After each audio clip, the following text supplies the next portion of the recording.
നമസ്കാരം. ഞാൻ ശക്തിയായ ഉപാസകൻ.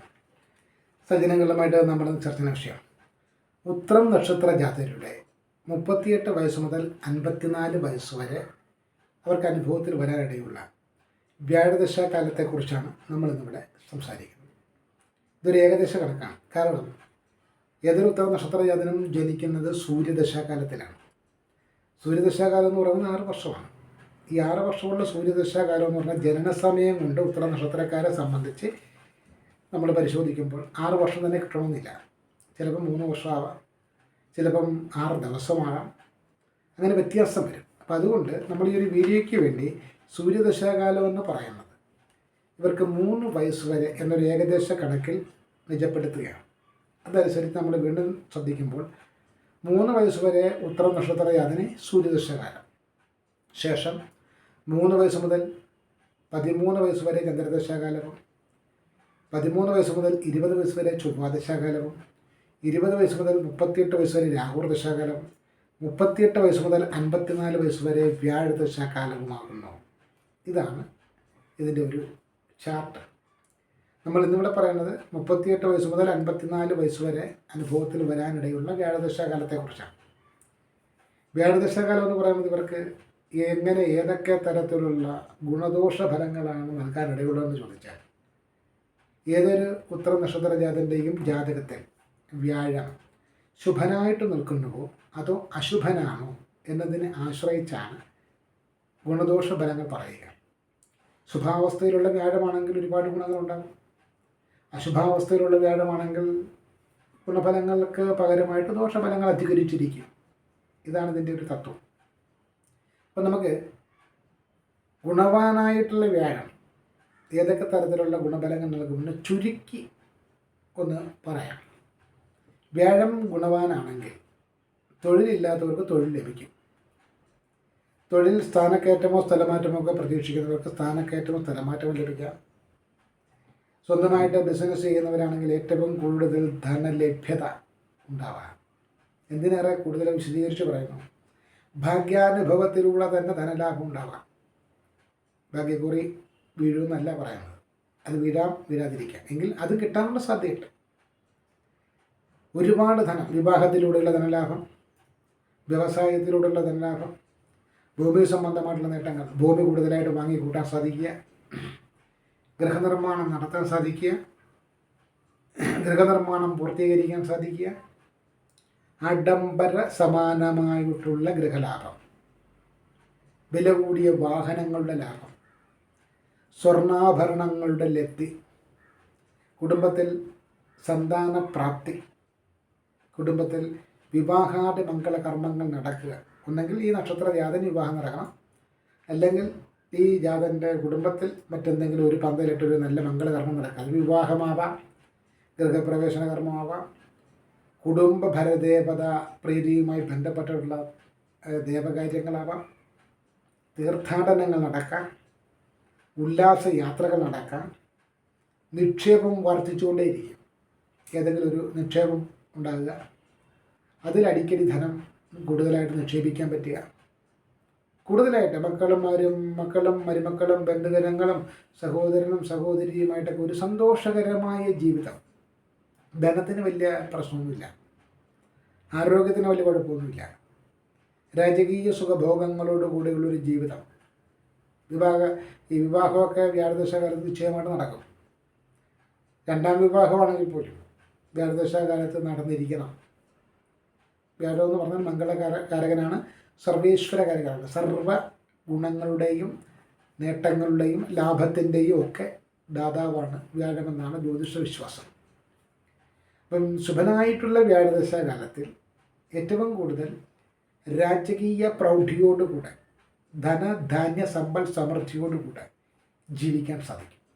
അധികാരികളുമായിട്ടൊക്കെ ചങ്ങാത്തം ഉണ്ടാകും, ഉന്നതാധികാര സ്ഥാനങ്ങളിലൊക്കെ നല്ല പിടിപാടുണ്ടാകും. വേണ്ടി വന്നാൽ ചിലപ്പോൾ ജനനേതൃത്വ പദവി തന്നെ കിട്ടാം.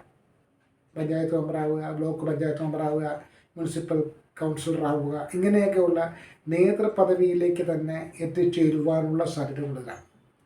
കലാപരമായിട്ടുള്ള കഴിവുകൾ കൂടുതൽ പ്രദർശിപ്പിക്കുക, അതുവഴി അംഗീകാരം നേടുക, ഇങ്ങനെയൊക്കെയുള്ള സദ്ഫലങ്ങളാണ് വ്യാഴം ഗുണവാനായിട്ട് നിൽക്കുമ്പോൾ നൽകുക. ഇനി വ്യാഴം പ്രതികൂലമാണെങ്കിലും, പ്രതികൂലാവസ്ഥയിലുള്ള വ്യാഴമാണ് ദശാകാലമാണെങ്കിൽ തൊഴിലിൽ അടിക്കടി പ്രശ്നങ്ങളായിരിക്കും. എന്തെങ്കിലുമൊക്കെ പ്രശ്നങ്ങൾ തൊഴിൽ ശ്രദ്ധ കൊണ്ടോ അല്ലെങ്കിൽ എന്തെങ്കിലും സ്വാർത്ഥ ലാഭാധിഷ്ഠിതമായിട്ടുള്ള പ്രവർത്തനങ്ങൾ കൊണ്ടോ തൊഴിൽ മേഖലയിൽ പ്രതിസന്ധി ഉണ്ടാകുക, മാറ്റി നിർത്തപ്പെടുക, സസ്പെൻഡ് ചെയ്യപ്പെടുക, പിരിച്ചുവിടപ്പെടുക, അല്ലെങ്കിൽ ഏതെങ്കിലും തൊഴിൽ മേഖലയുമായിട്ട് ബന്ധപ്പെട്ട ഏതെങ്കിലും നിയമപരമായിട്ടുള്ള അന്വേഷണങ്ങൾക്ക് വിധേയമാവുക, ഇത്തരത്തിലുള്ള പ്രശ്നങ്ങൾ ഉണ്ടാവാം. തൊഴിൽ സ്ഥാപനങ്ങൾ ഒന്നിലും സ്ഥിരമായി നിൽക്കാനാവാതെ ഇങ്ങനെ മാറിക്കൊണ്ടിരിക്കുക, കച്ചവടത്തിൻ്റെ ലാഭം എന്ന് പറയുന്നത് ഒട്ടും ഇല്ലാതാവുക, മുതൽ പോലും നഷ്ടപ്പെടുന്ന അവസ്ഥയിലേക്ക് വരിക, കോടതി വ്യവഹാരങ്ങളുമായിട്ട് ബന്ധപ്പെട്ട ജപ്തി നടപടികൾ നേരിടേണ്ടി വരിക, അതുവഴി ഭൂമിയോ വീടോ വാഹനമോ ഒക്കെ കൈവിട്ടു പോവുക, വിദേശത്ത് പോയി താമസിച്ചാൽ പോലും, വിദേശത്ത് പോയി ജോലിക്ക് പോയാൽ പോലും അവിടെയും പ്രശ്നങ്ങൾ പിന്തുടരുക.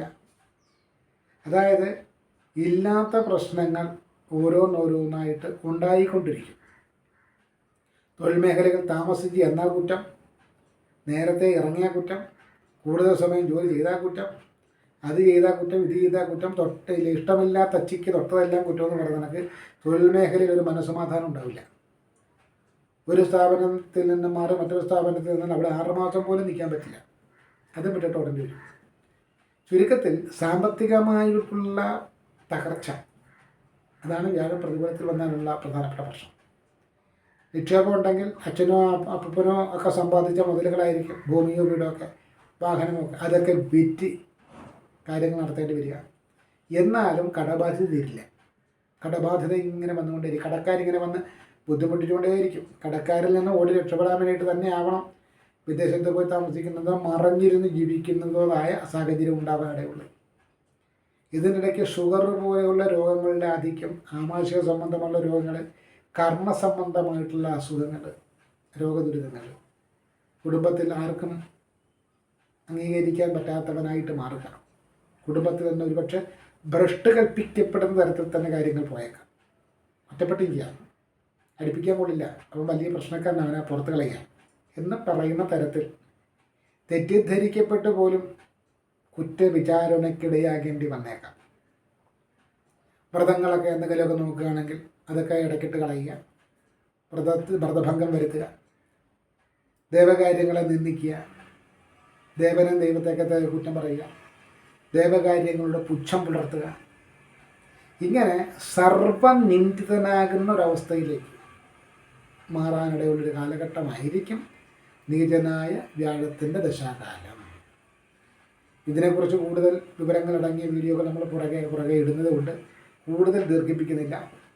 ഇത്രയും പറഞ്ഞ സ്ഥിതിക്ക് വ്യാഴം പിഴച്ചാൽ എന്താണ് പരിഹാരമെന്ന് സ്വാഭാവികമായിട്ടൊരു ചോദ്യം ഉണ്ടാകും. അതിനുള്ള ഉത്തരം പറഞ്ഞാൽ വ്യാഴാഴ്ച ദിവസങ്ങൾക്ക് പ്രാധാന്യം കൊടുക്കുക, മഞ്ഞ നിറത്തിലുള്ള വസ്ത്രങ്ങൾക്ക് പ്രാധാന്യം കൊടുക്കുക, മഹാവിഷ്ണു ക്ഷേത്രത്തിൽ ദർശനം നടത്തുക, അവിടെ നെയ്വിളക്കോ നെയ്പായസമോ എന്താണോ നിങ്ങൾക്ക് ചെയ്യാൻ പറ്റുന്ന വഴിപാടുകൾ ചെയ്യുക.